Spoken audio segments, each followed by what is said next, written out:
नमस्कार. माझ्यासमोर आता अरुणा जाधव मॅडम आहेत. त्यांना आपण 1 महिन्यापूर्वी लाईफनेड अमृत ज्यूस, आर्थोकेअर ज्यूस आणि DMP दिलं होतं.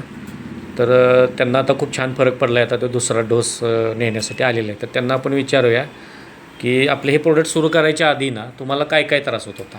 तेच माझे म्हणजे पाय वगैरे दुखत होते, अशक्तपणा जास्त होता, बीपीचा पण त्रास होता, पोटाच्या तक्रारी होत्या. बरं बरं बरं. आणि त्या बऱ्यापैकी मला फरक पडलाय आता. ओके. म्हणजे आता हे प्रोडक्ट्स वापरल्यापासून फरक पडलाय मला. फरक पडलाय. काय काय जाणवते तुम्हाला त्या हे प्रोडक्ट आता फ्रेश वाटते जरा, म्हणजे अशक्तपणा जाणवत नाही. अच्छा. हां, पाय वगैरे दुखायच कमी आले. बरं बरं बरं बरं बरं. म्हणजे हे फ्रेश प्रोडक्ट वाटतं, काम वगैरे करताना बरं वाटतं असं. अच्छा. पहिला जसा त्रास होता तसा होत नाही. होत नाही. हां. पहिलं काम करताना काय हो, अशक्तपणा म्हणजे नकोच वाटत होतं काम करताना. बरं बरं. हां. मग आता किती करू असं जरा जाणवतंय मला. छान छान छान छान. म्हणजे प्रोडक्ट वापरल्यामुळे तुम्ही समाधानी आहात? समाधानी. Okay okay okay. चालेल छान चालेल. आहे, छान. ओके. धन्यवाद.